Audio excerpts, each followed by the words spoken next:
story rupi klan mansion yang api pentension dah ngapa ban lekum tapi ong kwa attention yang api pen showbiz hukum banga dan addiction nambar banga is kenya pihak kapor bapile on buya jabin jong api la shusti terkam pishu kelakan san la kajing long buya dono jong api la shupen income ngala de ban husyar na du ning ko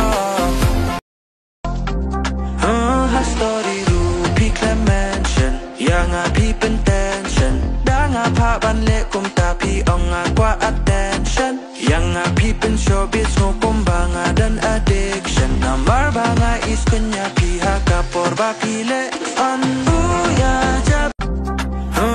story rupi klan mansion yang api pentension dah ngapa ban lekum tapi ong kwa attention yang api pen showbiz